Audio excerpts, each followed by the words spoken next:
Okay, Don, we are recording. What are we talking about tonight? All right. I know I talked about frames before. This is a medium frame. And the reason I'm bringing this up now is I'm cleaning some old equipment and I've gotten some that was from other people. There's nobody that tells you how to put a frame together. Glue is not a beehive's friend. See, I don't glue nothing on sides, bottom, or nothing. And I'm using staples. You can't pull it apart. But the thing that was ticking me off the worst today, I had a character, and I'm click. This is a wedge bar, and I left this one in. If you can see the wedge bar, do you see that little piece up here? It's a piece of that wood didn't break off. Well, this character didn't even cut that, and he puts the waxing, and then that strip that comes out of here, he had a burr on it. Well, that wasn't the thing that really frosted me. He glued it. He had 6 nails across here, brought the nails through the bottom here and folded them over.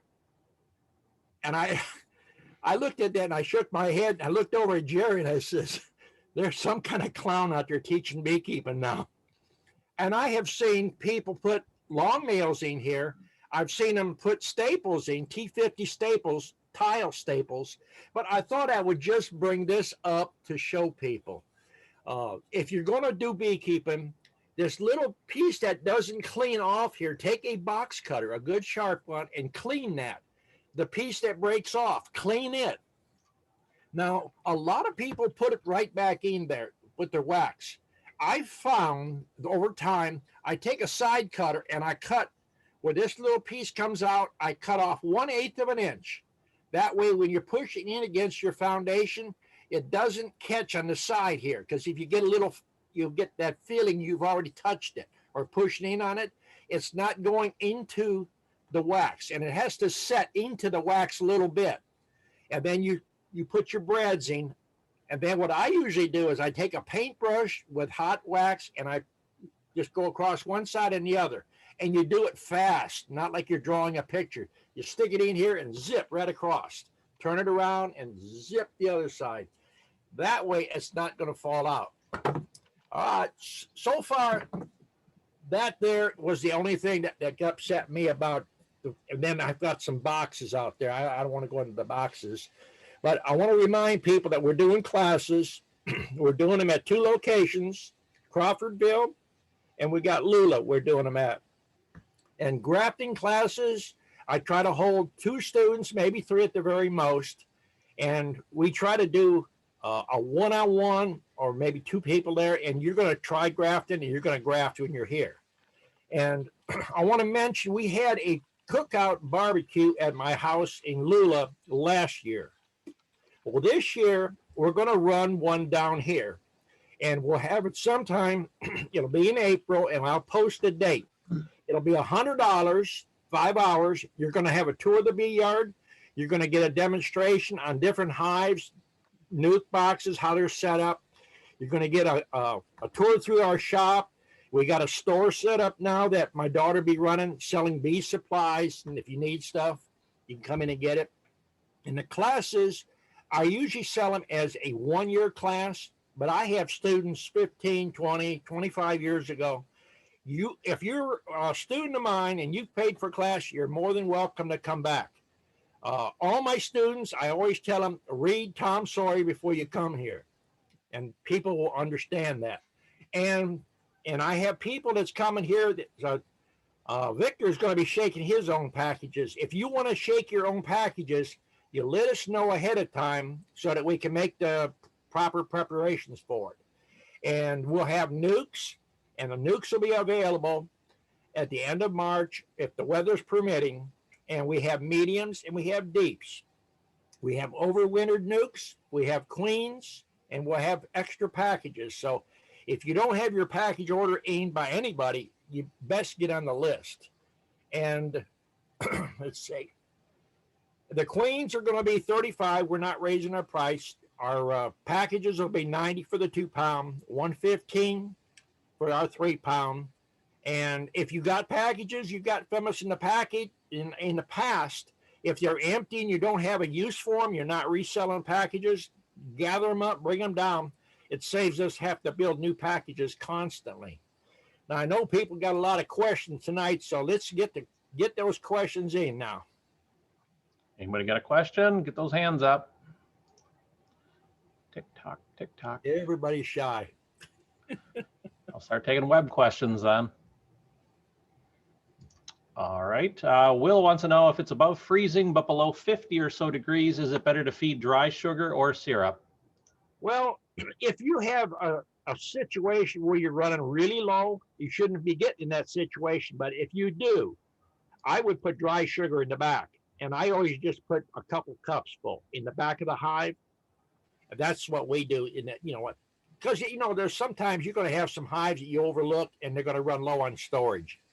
But they shouldn't actually be running on storage if you're maintaining them. You should have done your mite treatments November, December, get them ready to go. And another thing I notice people are doing is I've seen pictures on Facebook. They're putting insulation around their hive. They're reducing their entrances down, and the bees are dying because they're moisturing there. We got some 10-frame hives down here that are in double deeps that we're shaking from. We got about 5 locations. They're wide open, and it was, well, about a week and a half ago, it was down below freezing for a day and a half. We got holes in the front of the hive, under the handholds, and in the back on our supers and on our deep boxes. The ones in the back we put screen over. And if you've been a beekeeper very long at all, you know if you got a crack or anything in there, those bees are going to propolize it shut. They can maintain it better themselves. But if you got it all bundled up like you're getting ready to go in a deep freeze, they have to breathe. And when they're breathing in there, they make a condensation, and it starts making driplets in here, little droplets, especially if you got them tightened down. That's one thing that people are overlooking. Okay. Pat has a question. Go ahead, Pat. Hi, everybody. Well, we've got a tremendous amount of rain here. It's about a foot of water standing out in the field. The swamps are full, so the water's not draining off. There's nowhere for it to go. And now it has started a sleeting rain, which is going to cover everything in ice. Do you have any suggestions? Is there anything to do for that? Because there's a lot of us that are going to wake up with this in the morning. Northern Virginia's got it worse than I do. So there's a path of this sleety rain stuff. It's going to cover everything. Well, if you got enough ventilation on them, I wouldn't worry about them. But one thing that we started doing, well, we had always built our bottom boards with a 3/4 board across the back, and we got it to where it would fit good and tight. And I guess we started it 5 or 6 years ago. And it's little things like that I never mention to people because I just figure everybody knows. We don't cut it to fit perfect anymore. We leave a 3/8 or a 1/4 inch gap at the back. That way, if you got, several hundred hives out there and you don't check them for being level, the hive should be level, and then maybe a 2x2 under the back. That gives you a natural fall. But if you don't do that and you got several hundred hives and the hive leans backwards, when it rains, it sits in the back of the hive and you got all that puddle there. So we learned over years, just cut an extra short piece there. 3/8, and that way, no matter if it's leaning forward or backwards, it'll drain out the back. And if it's too much, the bees will use it as an entrance, or they'll propolize it shut. Okay. Sounds good. Okay, over to Eric and Victor. Go ahead, guys. Unmute it. Hey, that works a little better. Hey guys, this is Eric and Victor, and we're going to be selling some overwintered nukes and stuff here in South Central Illinois. We're going to have some of Don's packages we're going to bring up here as well, and we're going down to shake them. Victor said he wanted to shake every one himself, I think so. But we had a question. We've been using the 1 gallon bucket to feed the bees in the spring and summer and fall. And we've been using kind of a non-human consumption grade of sugar. So it has, floor sweepings, nuts and bolts occasionally, stuff like that in there. So it keeps getting the hole plugged up a lot. And it seems time consuming. I mean, every time we check it, we make sure it's dripping. If not, we got our safety pin on our bee suit, like Don said, to have and pick it open. But it seems like it's just dirty enough to where we're just fighting it. And especially on the stronger boxes with plenty of bees in there, we're looking at maybe doing the one we've seen, videos with other guys with the that mesh screen in the center of that lid. If you guys have messed with that much, we're just thinking it gives them more options. I mean, they could have several of those plug up before we ever. There is a plug out there that has a screen or a mesh on it. Is that the one you're talking about? Yeah, I think so. Well, what we found out, if you're having a problem with that one hole, you're going to have 10 times the problem with that because it's a fine mesh. Okay. So the only thing you can do, it's more time consuming, but you have to weigh. If you're getting free sugar, you put the time in it, is run it through a filter. Get you some cheesecloth over a 10 or 12-inch strainer, put it over your bucket and run it from one container into another. If you're mixing up in a tote or if you're mixing up into like a 55-gallon barrel, then run it into 5-gallon buckets. Okay. That'll take the most of that debris out. Keep your hole from plugging up. Yeah, we've got, the one thing that still always works awesome is your no ground hive top feeder. Right. We use those a lot on our packages. They can just take it so much faster. They draw out wax so much faster. It works really well, and we have no trouble with that. But yeah, we've kind of lost, since the COVID, a lot of these companies have changed their access, and we don't get what we used to. So we'll be looking for maybe even doing the high fructose corn syrup or something late this year, next year. We'll be trying to learn something on that. I had one gentleman come in and he'd purchased some, but he had his high fructose corn syrup actually crystallized, and I think, did he say it froze when he got it in? No. In his shed. But anyway, he said it was kind of a pain in the butt, I guess, but he was doing some kind of a heater in it, but he got it too hot then. But those are just things we're going to be researching, I guess. We've had cold weather here. We never had a problem with it. Several years ago, we used to cut it 1-to-1, and that way, if you get a tote, then you're basically getting a free tote if you're cutting it, but you're basically feeding water. And we found that then we had to add like a half a cup or a quarter of a cup of bleach into it and then stir it up, or you can make you a mixer. I just did PVC with a air fitting on the end of it and stick it in the bottom of the tank and put your air compressor to it. It'll mix it up really quick. And it's, I built mine for less than $10. And if I would have had the glue, I could have done it for $5, but I had to buy a can of glue because whoever used it last didn't tighten and it hardened up on us. That's what I got for now. Okay, but if you switch to corn syrup, believe me, if they pay you to haul the sugar away, you'll refuse it. It's such a time saver. It really is. Yeah, I'm sure it is. And then you can mix your honeybee healthy with it, or you can mix brood builder to it. And we springtime or early spring when we build up, we mix the pollen substitute with it. Huh. Okay. I mean, that's another option you can do. Cool. We'll learn that when we come back down. All right, over to Dennis. Go ahead, Dennis.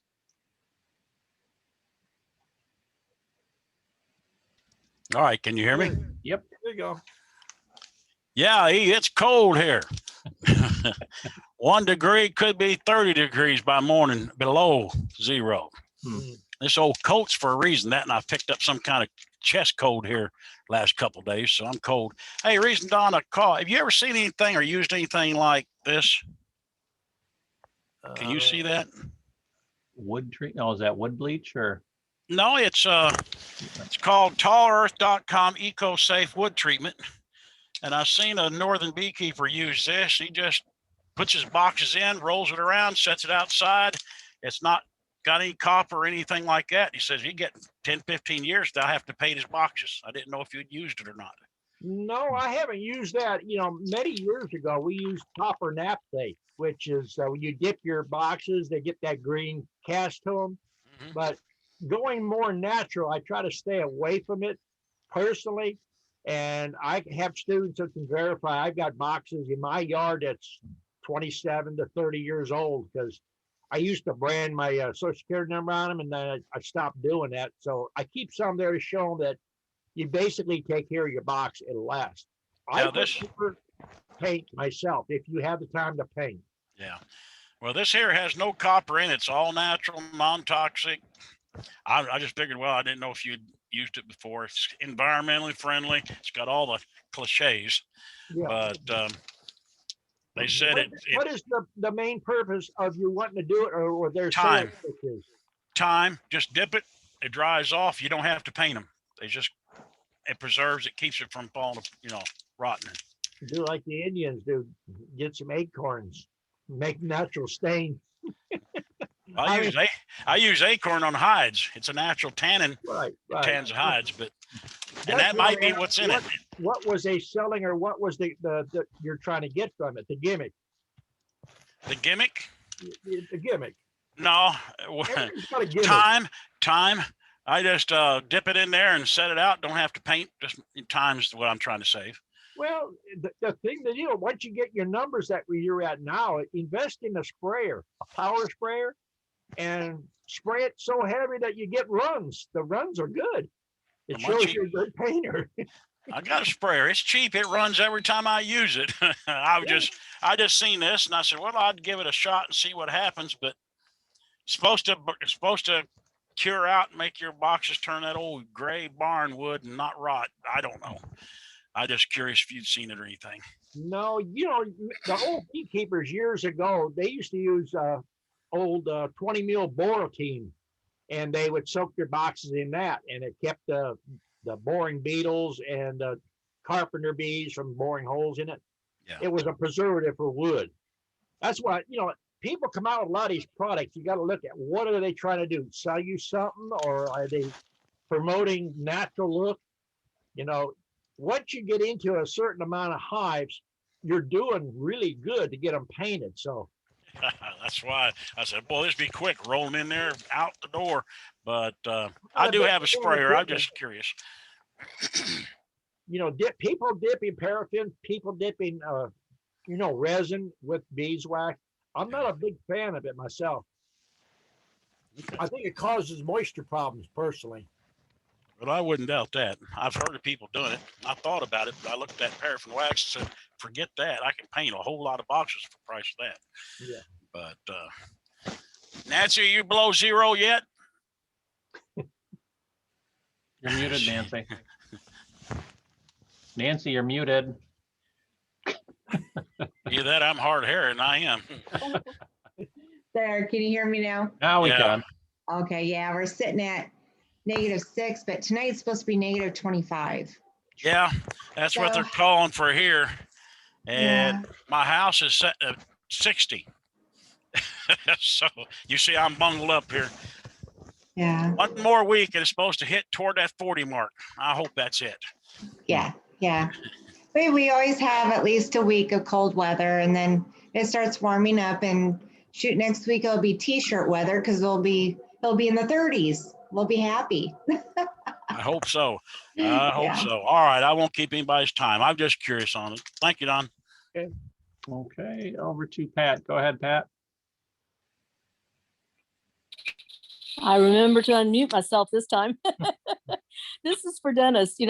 I've had foot surgery, so I've spent a lot of time sitting around with my feet up in the air, and I've listened to a lot of the different doctors and specialists, and Dr. Jennifer Berry and different people across the country talking about beekeeping. And one of the things that they've said is it's become part of, one guy's doing research on it right now for his doctoral thesis, that the inside of the box, it's best to let that be raw wood. It gives the bees a rougher area to put their own propolis on.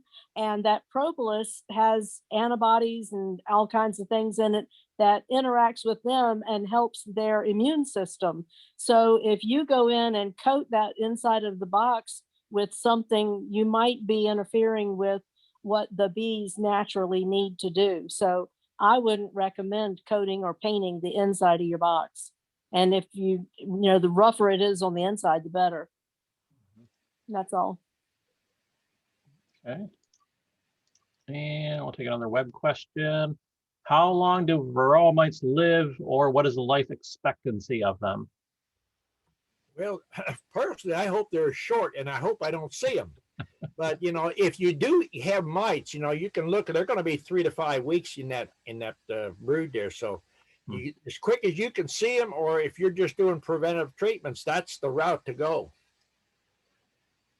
Most people, they say, I never see a mite, and when they see mites, it's usually too late. Okay. Everybody's being quiet tonight. They're going to wait until the last 10 minutes again. Terry has a question. What would cause a colony to abscond in January, leaving 50 to 70 pounds of capped honey and granulated sugar on the frames?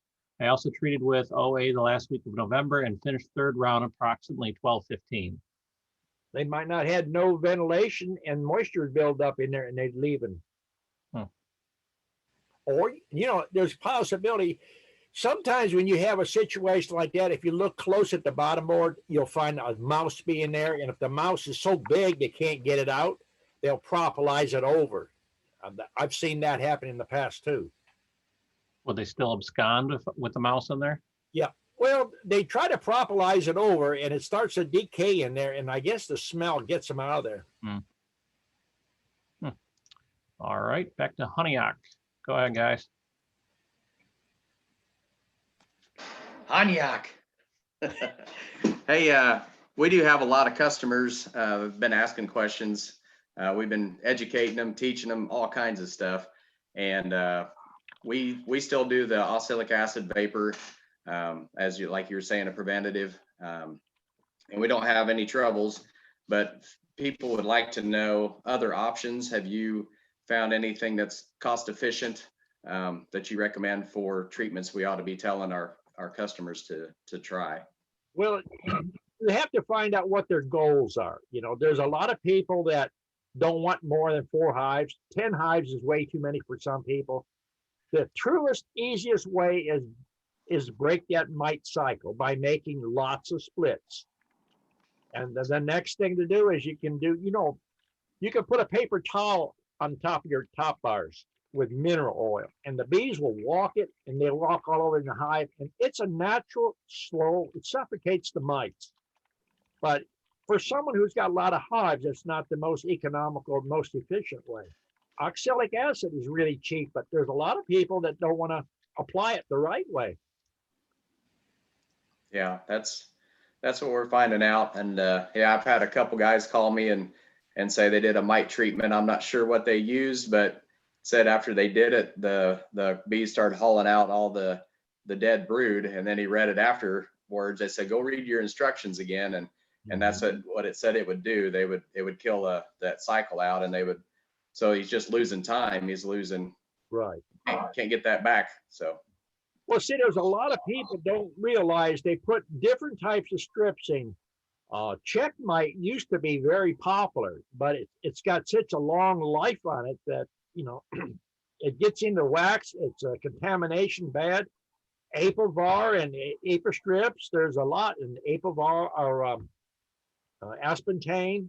There's so many different treatments out there. The level of effectiveness is going to be on how you use it and when you use it. There's that formic acid. I mean, if your temperature is too high, if it's killing bees that fast, it's going to harm the queen. So there's a lot of things you take into consideration on a treatment.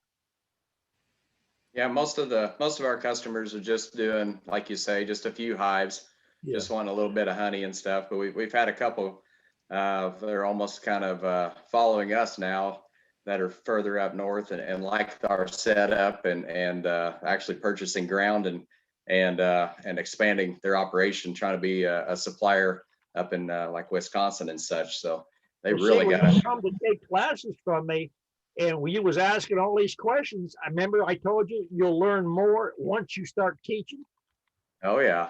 It starts coming back to you then. Yeah, we were hoping to do some teaching, but Illinois is definitely it's a little more difficult, I guess, so far as the COVID stuff and trying to get people in here and having a group like we wanted to do. We've been just teaching hands-on when people come here to buy nukes off of us, and we take them through their box. Most people show up, can't believe we're taking them through the box to show them everything like you taught us. And we take the time, and they say, we go places and they just hand us a box and take our money and say, we ain't got time for that. And then thank you and have a nice day. And these people have never seen their queen before. They can't believe, they get so excited to see all that stuff here. So it's a lot of fun. Oh yeah. That's how you build a good customer base too. Yeah. All right. Thank you. Thanks. And over to Pat. Go ahead, Pat. Well, there's a lot of chemical-free ways to treat your bees, but I don't tell other people what I do because you have to decide how you're going to treat your bees and be very dedicated to it. And a lot of people hear half of what you tell them and then just put together and make up what they want to do. So be real careful as to telling people anything other than the plan that you're already following. Don't give them the other options. Let them do their own research for that. It covers you a little bit better on the backside to make sure that, you know, one of the things that I do repeatedly throughout the season is powder sugar dusting. And I'll get somebody call me and say, well, you know, I put powder sugar on them in November, but they're dead. Well, did you do it the rest of the year? Well, no, I just did it in November because somebody said that's when you treat for mites. Well, no matter what you use, what kind of chemical or anything, you have to use it regularly to be effective. And so people don't really hear what you say most of the time. So you kind of have to be careful about that part of teaching. Make sure that they're understanding. Have them come over when you do your oxalic acid treatment and just observe or help so that they can see how it's done. Yeah.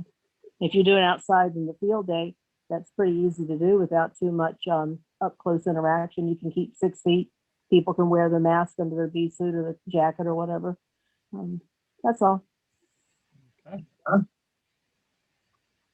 And no questions. We're gonna have to start calling on people. Todd, you haven't complained about the weather yet. No, I'm pretty satisfied with the weather right now. What's your weather right now? I think it was 61 today. I think everybody from Colorado East is jealous right now. Yeah. I don't have any questions. My brain's too full. I got to start forgetting stuff before I can ask some more questions. Just make stuff up. It's all right. I can't even do that today. I don't know. All right. I'm kind of on a chill mode, I guess. Okay. I'll get something though. All right. Over to Jay. Go ahead, Jay. Hear me? Yep. I'll complain about the weather. We're supposed to have 0 degrees here in Texas in a couple of days. Well, good luck. 5 or 6 inches of snow at least. Wow. So that's a lot here. I know it's nothing up there in New York, but we're having to learn it. Oh, no, I've got my hives looking pretty good. I'm just gonna have some issues when I go to try to do my splits. I'm gonna have to get a little help in to help me with it. Other than that, we're gonna do good. I had rotator cuff surgery the other day. Oh. I don't guess I have a question. I just wanted to comment about the weather. Okay. Thank you, sir. All right. Come on. Now, people, this is the time, you know, if you got halfway decent weather, you should be making plans to make these splits. We've already set, you know, our first, this will be our second graft we put on. So even if the weather turns cold on you, this is money in the bank. So right now we're looking at making 300 splits in the next 5 days. So if you're going to sell bees, you can't wait for good weather all the time.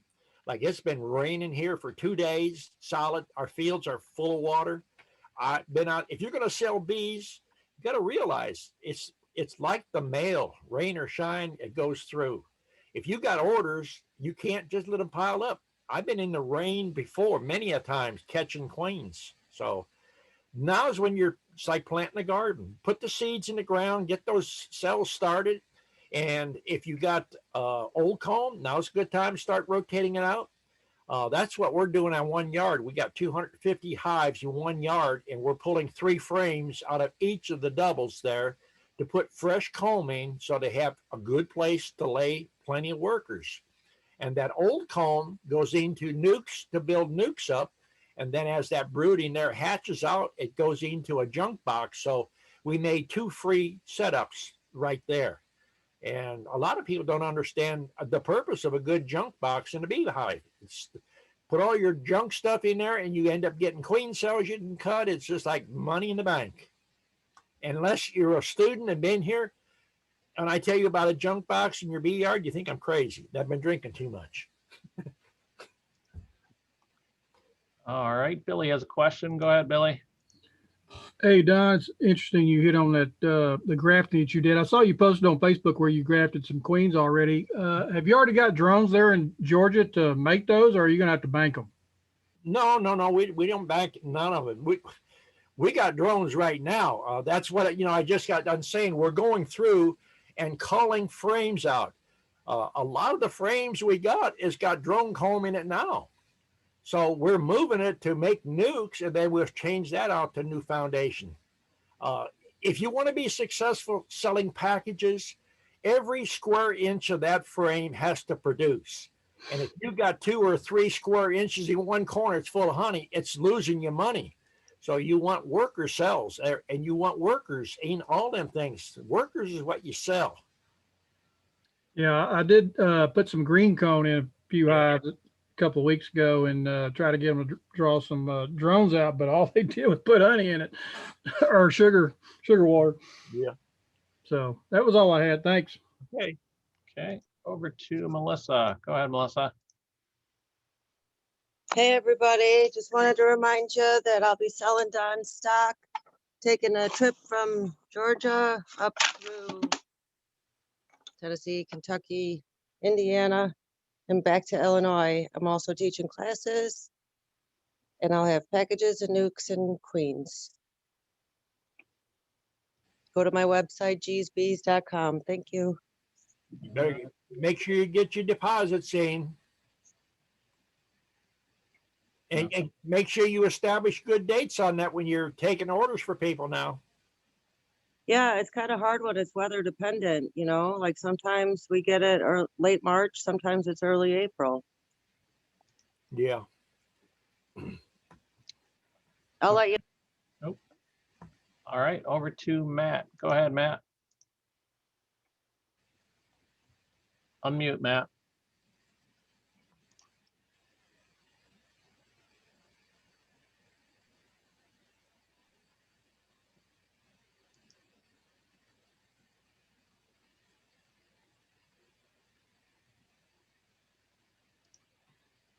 Nope, nothing yet.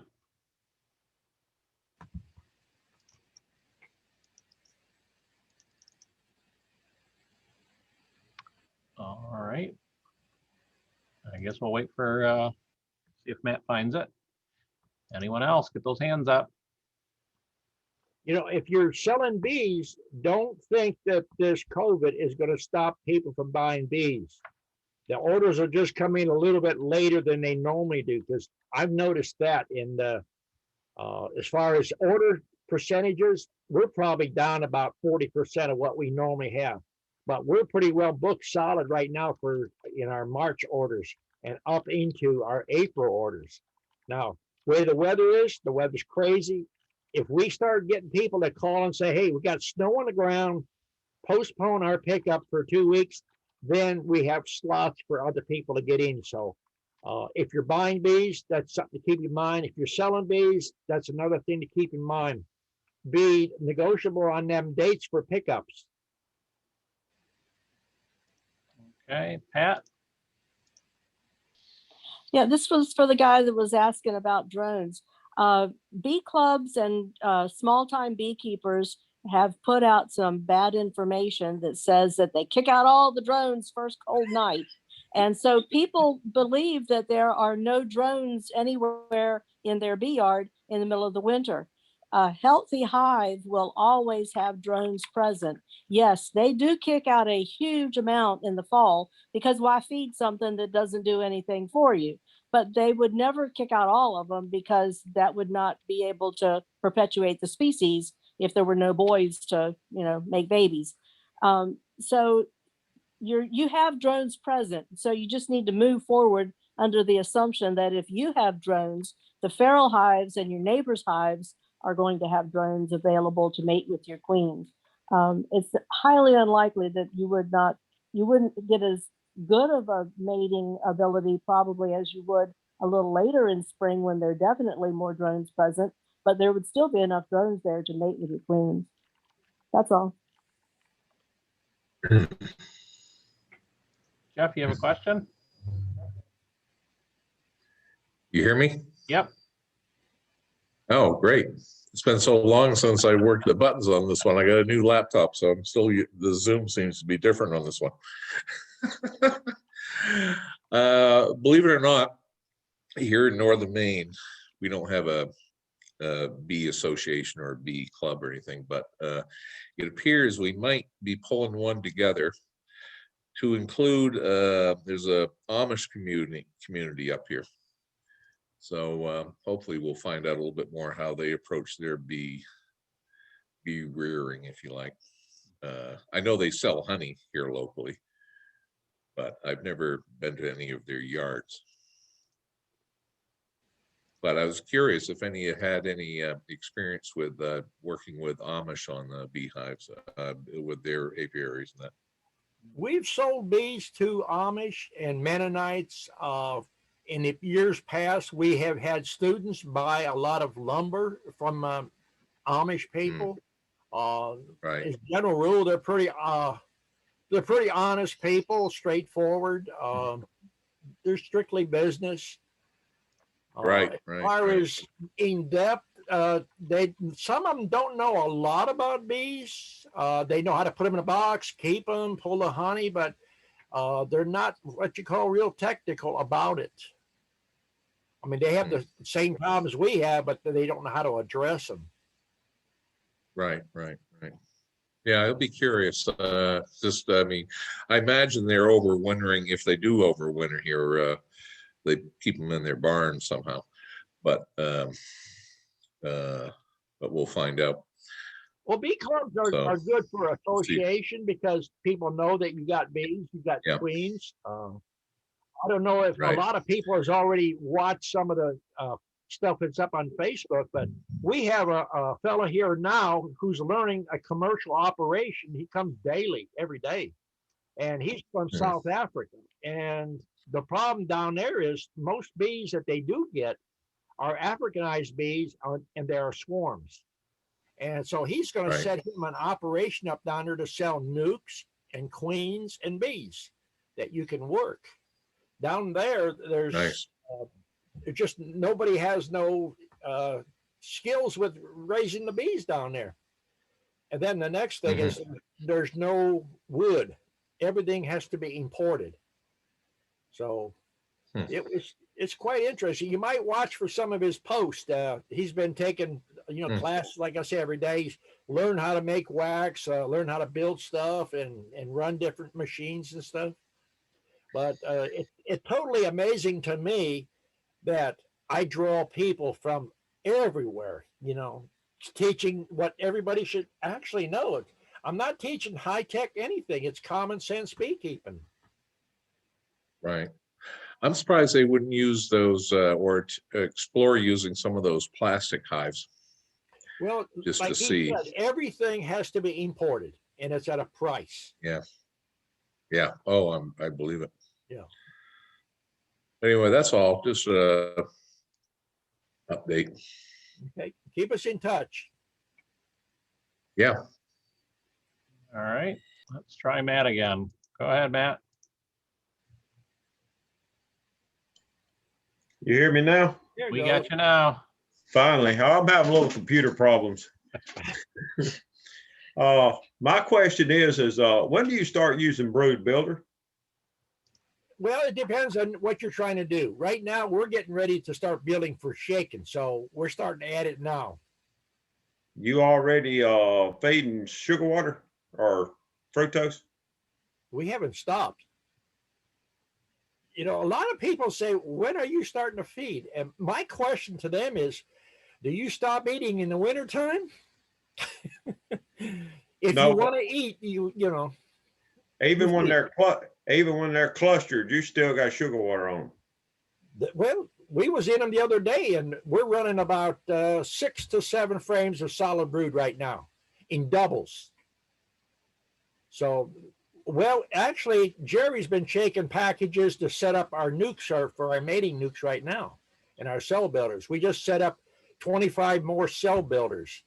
And this week we're setting on 3,000 more grafts. What temperature are you setting at? Right now, we're coming in. That's why I got my hat on. I went down to my daughter's place to eat, and it's 39 outside. But when we done that graft, it was at 64, 65. Okay. But you don't need to be doing none of that grafting unless it's up to around 50 or something, don't you?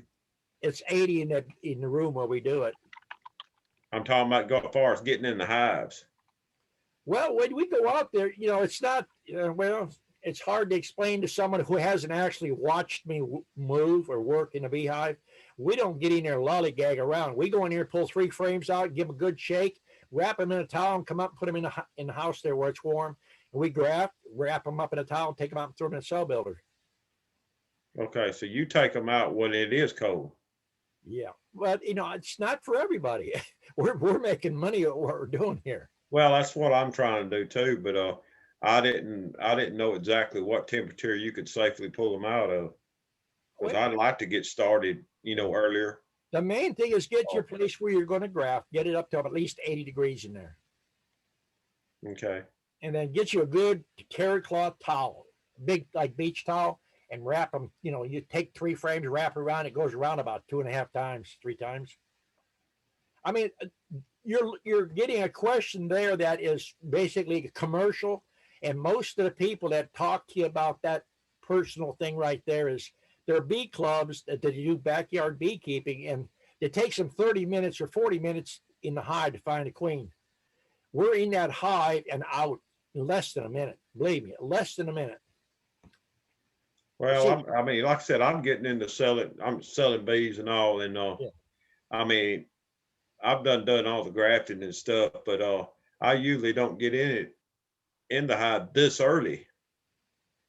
But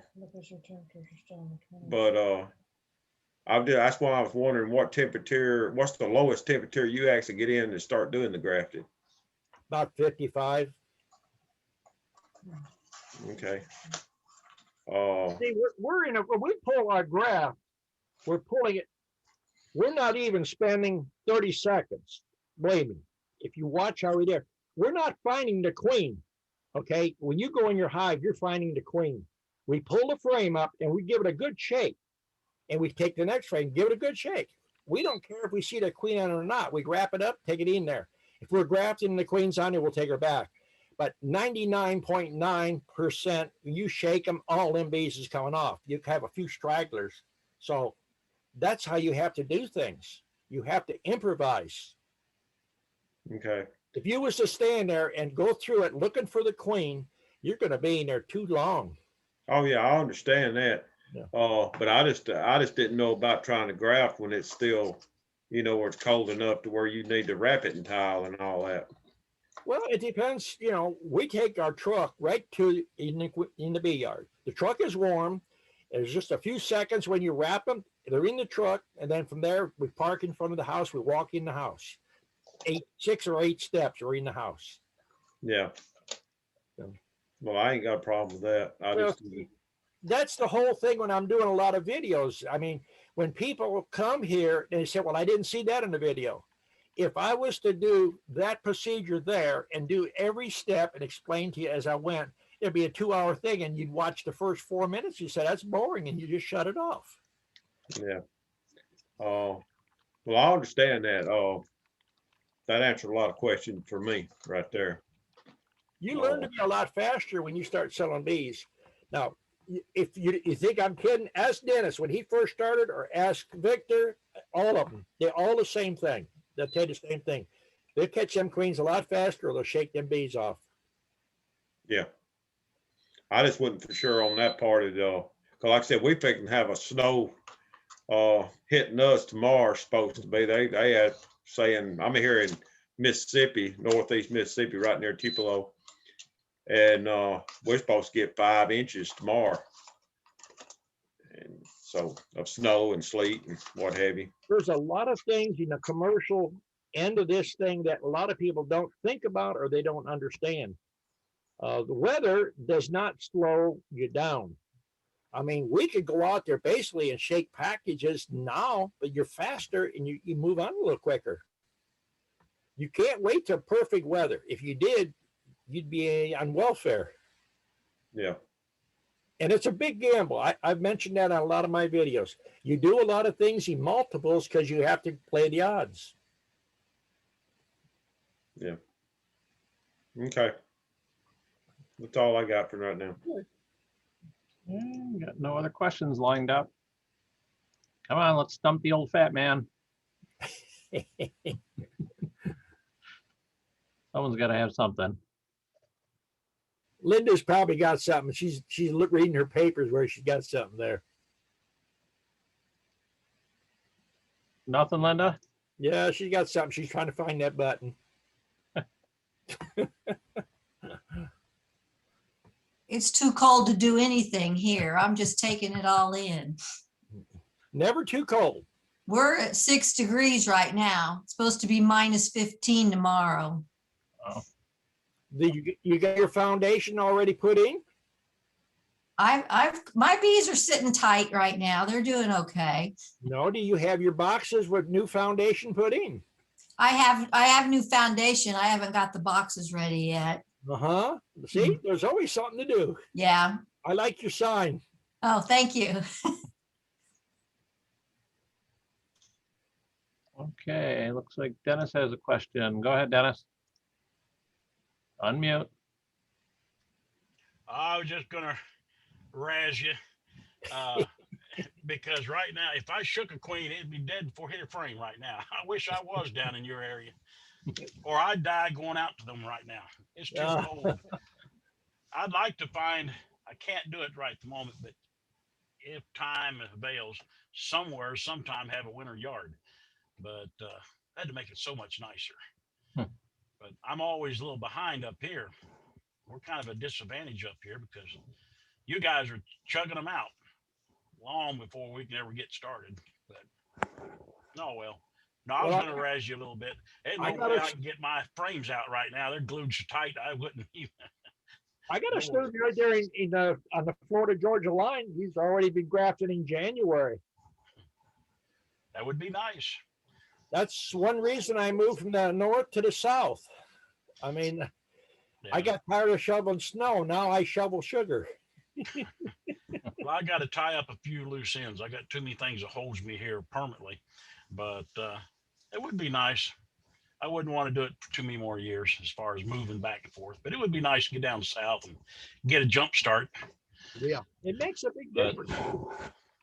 I'd probably kill myself. I'm having enough trouble keeping up with the boxes and the foundation and all your stuff now with this long winter. I wish I'd have recorded that when we first got on these chats and you said you had plenty of boxes, you're way ahead. Yeah, that was a foolish statement. I'll admit that. But, oh well, only one way to learn. There's a big difference between selling honey and raising bees. I didn't need near as much equipment. Yeah, that's why I keep telling a lot of people, you know, when you're young, you can do it and you can keep up with it. Right now, I got buckets and barrels of honey, and we're going to start feeding honey out here in about the 3rd, 4th week in March. So I'm going to take that stuff that's sitting there in buckets and turn it into some money now. Instead of selling it, you know, $2 and $3 a pound, it goes for $25 a pound. Like I said, down south would be great right now. All right, I don't have nothing. Okay. All right, over to Jay. Go ahead, Jay. Hey, Don, on pollen patties. Uh-huh.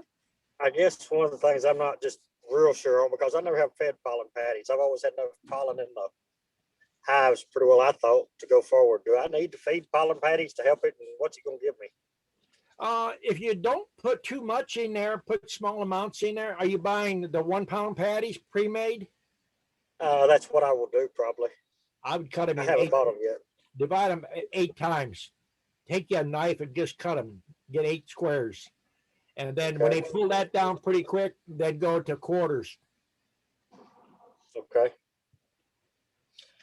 Well, we'll get past this cold spell the next few days. I'm going to get some put in there. Well, they'll pull it with them cold spells. You'll be surprised how they'll be up on that pollen patty. Yeah. I'm going to wait 4 or 5 days. We're having the coldest weather we've had in 25 years up here the next couple of days. So it's a strange year. I think we're going to have this cold blast here, and then we're going to have an early spring. That's what I'm looking at. I'm kind of afraid Puxatony Phil's getting his way this time. He may have been right. That's all I've got. Okay. Hey, Patricia. Yeah, I wanted to know, Dennis, was that your grandson that got in the picture a minute ago?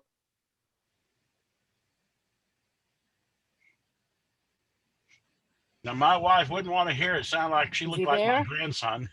I'm here. Can you hear me? Can you hear me? I can hear you. Pat must be No, delayed a there was little a bit. little boy behind you. If he snuck in, did he did? bring?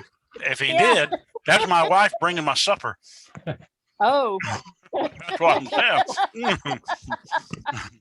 Well, tell her we said hi. Yeah. Now, he's been known to slip up and try to scare me, but I didn't see him coming in. I'll be quiet now. That was great. Well,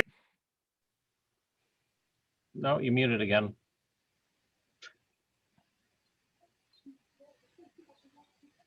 I said, you're safe. All you can see is on the screen was her coat. So she don't like to get on the video there. So I think there was a grandson or something with a Darth Vader sweatshirt on, sneaking up behind you. It might have been. He got away with it. Yeah. It was not your wife, I hope. Don't think so. He looked like he was about 9 years old, so we'll just leave it at that. Tell him we said hi. I'll tell my wife you said she looked young. Yep. That'll help us both out.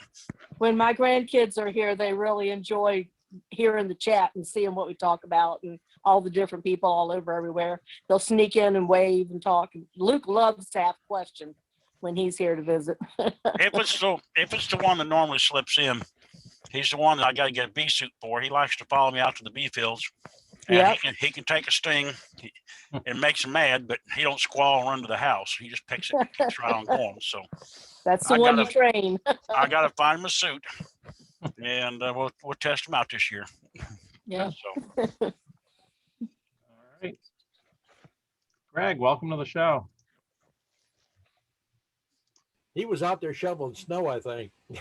Oh my gosh, I mean, everyone wants to complain about their weather is the worst and worse and worse, but we are finally getting a real good winter where there's snow and it's cold, and it's been kind of nice. But yeah, it's like it's one thing after another. End up with like 6 inches of ice and then about a foot of snow on top of that. So I spent the night trying to get the tractor up the hill or the cows and all that kind of stuff. But I was thinking, man, with everyone that's on here, I bet you could probably just raise your hand. I'm curious to see who on here. I think I know the answer.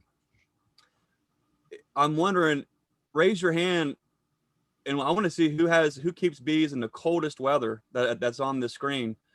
If you keep bees, and you've got Jeff's laughing, I know. If your temps get down to, let's say 0 at the coldest, if you're colder than that, raise your hand. If you're colder than 0 for your lows. Okay. Oh, wow. Okay. All right. If you get colder than -5, raise your hands. Okay. -10. Okay. -15. Jeff's just gonna leave his hand up. Oh, Jeff. All right. If you now not wind chill, just regular ambient, colder than -20. Nancy, oh, it's between you two. I'm at 17 is the coldest I ever got. -25. -30. I think Jeff wins. Jeff's the winner. Jeff is the polar king, huh? Is that the winner or the loser? Jeff, what's the coldest it gets there? What's the coldest it's got? Let me ask you, what's the coldest it's gotten and you've kept bees alive? Oh, on the outside, about with the wind chill, probably about 60 below. That's with them being covered in snow, though. Wow, the snow helps. So if they're covered in snow, keep this in mind, it will never get below 32 degrees. Doesn't matter if it's 100 below up. Okay. Yeah. So the biggest challenge you have, or anybody has, is the shock. If they don't go into a cluster, if they break from the cluster, you know, and then all of a sudden there's a deep freeze and they don't get a chance to get back in the cluster properly, and the moisture hits them, then you're gonna have some losses. Yeah, that's the biggest challenge you have. If you have that wide variation, you know, you're gonna get a reverse thing than I get. You're gonna get, or some of the other folks will get, where they're gonna go from like 60 degrees down to, you know, below 0. Right. And then they're going to be coming back up, and depending upon how fast they come back up, is the issue of moisture then, because that will it'll migrate into the hives. The moisture will. That's why I've been experimenting with a small shed. I can manage the temperature. It was like 25 below the other day, and I had it 28 in the shed with 2 60-watt light bulbs. So, wow. That's of course that's a small scale, you know, I'm not talking hundreds of hives, you know, but I mean, they will produce their own heat. Well, that's a good lesson there. If you're out there and you're shoveling snow and ice and you're wondering about your bees, at least you're not Jeff with -60 trying to keep bees alive. But bury them in snow. If you're going to have a prolonged cold snap, just bury them in snow. Ain't gonna hurt them. I've had them buried under a couple feet of snow in springtime. They're fine. Well, I've been doing some traveling, and I just got back from Minneapolis, and it was like -20 was the coldest there. But on the way back last night, when I got down through Illinois into Indiana, I started smelling a lot of skunks on the side of the road. So for us here in Ohio, when we start to smell skunks late winter, that means spring is right around the corner because of their mating habits and such. So I'm kind of getting excited, and the maples are starting to bud out, and we're smelling skunks, and I'm thinking, oh my gosh, I've been busy building bucket feeders and getting plug orders out, and I'm starting to get a little almost freaked out because I wasn't quite ready for spring to get here, and I think it's going to be here sooner than we think, and hopefully without as much mud and rain. We have a small snowpack right now. Maybe I would say at best we got about 18 inches of snow on the ground. Usually we're about 60 inches short of our normal winter right now. Now we'll see how long that holds, but that's about a day and a half melt right there when springtime hits. Zip, gone. So you're the coldest. I wonder who's the hottest. Who keeps bees hotter than, let's say, 100 Fahrenheit? Raise your hand. Man, Dennis, where are you at? You're in like hell. That's like you're at the cold and the. What about hotter than 105 Fahrenheit and keep bees? No? Nobody? We can have the worst of both ends in any given year. Wow. Probably need to think about moving then. I've seen it hot in these bee yards in South Georgia where the honey had melted right out of the front of the hive. And I've seen it in Lula about 3-4 years ago, actually running out of the front of the hive. Oh my gosh. We've talked about that. But I've mentioned that before with Don. and my hives, my comb was, fall out and collapse. And I've got it pretty, I kind of watch it now, but it can turn. Where's Jay Gilmer at? He's glad got to you be hotter mentioned than that. 105. This frame here, I'm revamping a lot of plastic, and we've got plastic. Oh, it's the white plastic, some of Pureco's early stuff, and then we got that yellow stuff that was, I forget what color, and we got the black from Acorn, and this is a medium. And what I'm doing is taking a deep frame of wax, and I'm making 5 strips.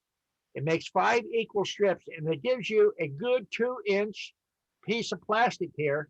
And you put your wedge bar in, put the plastic in, and then once you get that done, then I take a paintbrush and I paint both sides, just the groove. I paint that plastic strip in there. Now, 2 inches is normally where the honey band is, and when it gets hot, it falls. Or if you're shaking bees. And now that's going to turn out to be a good thing now. I thought I'd mention that to people in warm areas, or if you got plastic, instead of just pitching it. I've been kind of revamping because I don't throw nothing away. If it's anything I can use for something else, I use it. But now, Hey, Don, if you're going to I cut got a wax question for you, Don. Okay. I keep having troubles with, and it's probably because maybe I'm the way I'm keeping my wax, but even if I happen to get a shipment of wax where it's early enough to where I can get it in my frames, a lot of times it sits out in the workshop and it gets cold and it might drop down 30, 20, late spring. It seems like the wax though never really softens back up and it's brittle. The rest, as soon as it hits that first hard freeze, it stays brittle. Do you normally see that too, or?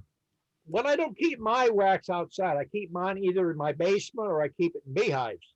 So it's not a good idea to keep it outside because when it gets cold, it gets so brittle. It's like ice stepping on it. It never warms back up, or it never gets soft and easy to work with when it warms up, does it? Yeah. I'm talking like boxes of sheet wax, not in the frames and hives, but stuff that I've stored to put into frames. I'm having troubles with stuff not after it gets cold. It even in the summertime, it doesn't really warm back up and it isn't really easy to work with.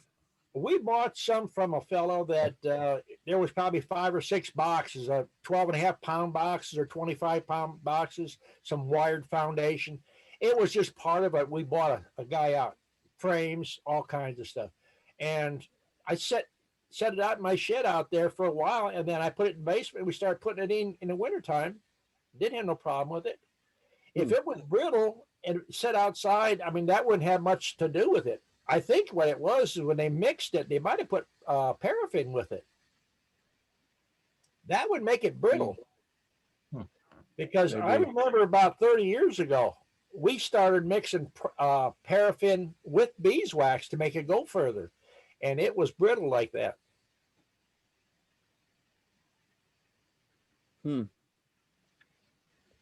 Well, I guess I'll have to do it, but what my wife said, and bring the wax inside and not leave it out in the workshop. I guess she's right again. I would. Hope she's not listening to this. She's probably keeping a I'll tally. send her the recording. I'm on the wrong side of that one. I'd bring it in personally. Yeah, okay, I'll do that. I think Jay wants to comment on the temperatures. Go ahead, Jay. Yeah, we'll hit 100 degrees about anywhere from 15 to 35 days a year, and it'll jump up to 104, 105. I've seen it as high as 112.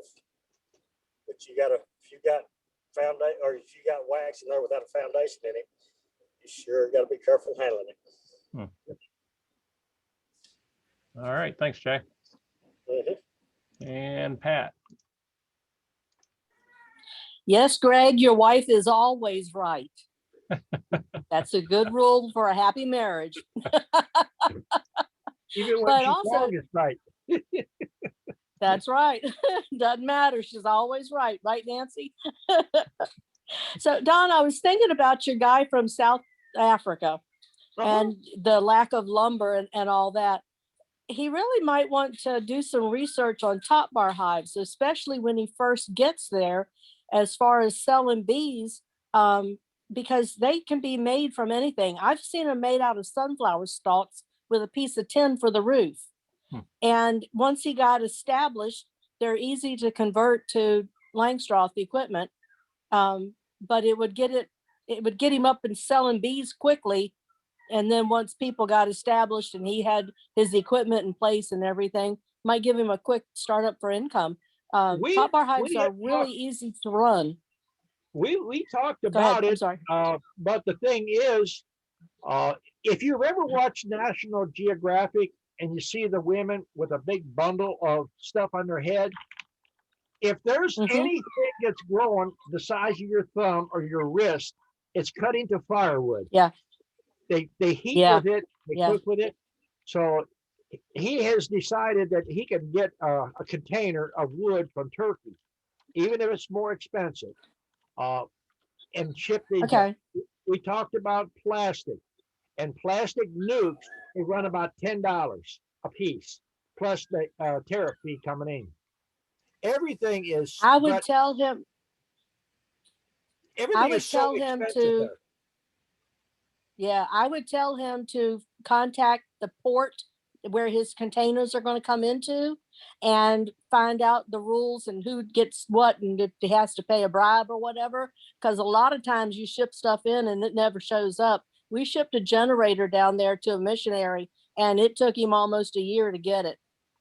It was there. They just were, they wanted some extra money on the port end. The men in the unloading there, they just wanted a little extra. So he might want to go ahead and make his contacts on that end before he puts too much dependence in shipping stuff in there.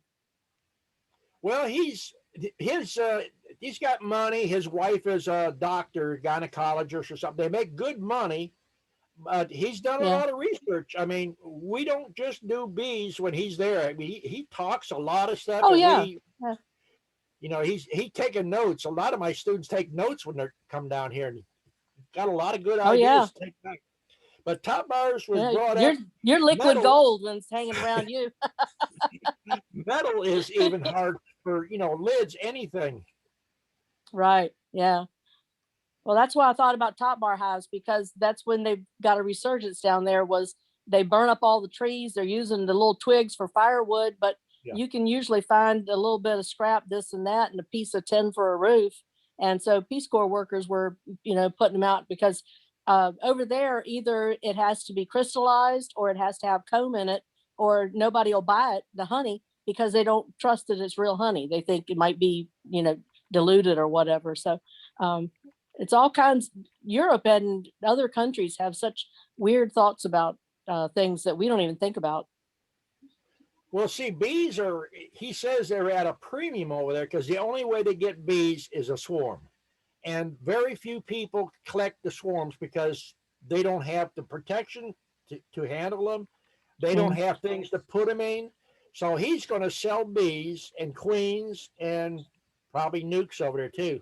But honey is one of their main flows or ways of cash. Honey goes extremely high over there. Oh yeah, like 10 times more than here. Yeah. If it's real honey, it sells real good and has a good premium price on it. He ought to see if he can get Americans to sponsor a beekeeper, buy their suit and help them get set up and stuff.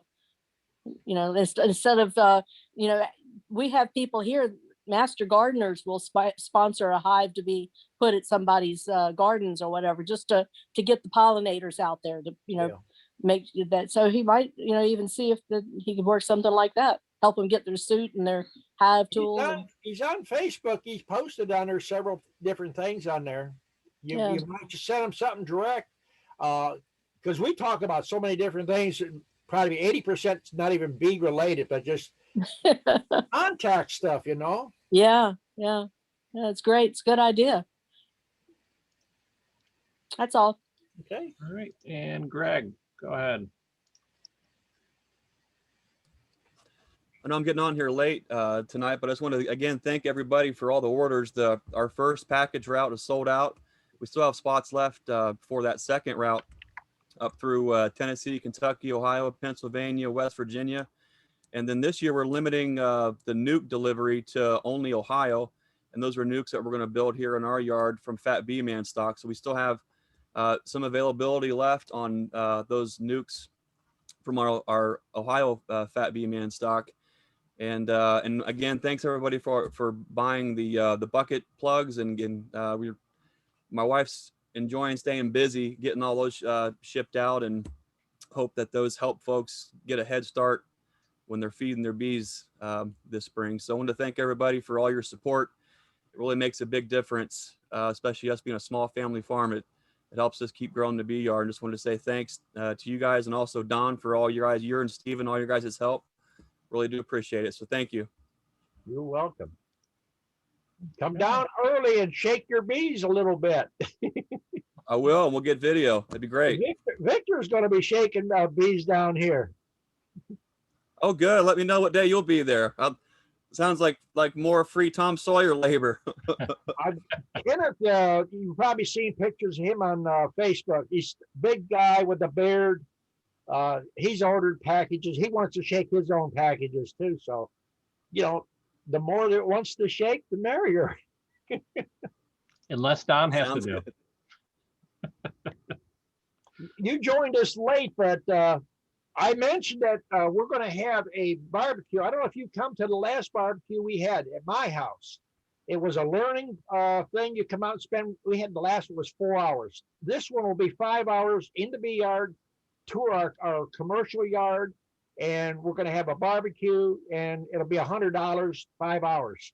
And if you got a camper, you can even come, you know, the night before. Nancy's come down here and spend a little time with us. So it's another option out there. Going to have reservations for it, and hopefully we won't get overbooked on it. That sounds fun. Am I going to butcher the hog this time?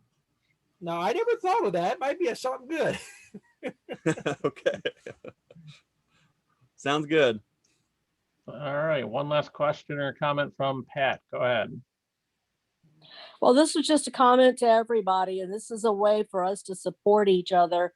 I went, and it was an honest report, but I went on Greg's Facebook page the other day and made a positive comment about his plugs. And so think about looking each other up on Facebook or on website or whatever, and post a positive comment about their bees or Don's stock or something, because the chatter helps build your recognition. And so the more times I go on your site, I think this is how it works, it makes it pop up more often on my friend's site and stuff. So it also helps with the advertising. So, you know, look each other up online and post comments and ask a question. You don't have to, I like to talk and I like to run my mouth a lot, but I'm always willing to ask another beekeeper any kind of question, because you'll learn something. And it could just be, hey, should I be feeding 2 to 1 right now? And it gives Greg a chance to say, no, this is time of year that we do. So it makes it seem like he's teaching and helping. So somebody looking for bees might think, hey, that guy's really good. I'll look him up and see what he's got to sell. So it's just a comment to, you know, support each other, look each other up online, talk to each other. We've visited back and forth with a couple of other beekeepers, and that always keeps it fun if it's somebody that's in your area. You know, call each other, keep in contact.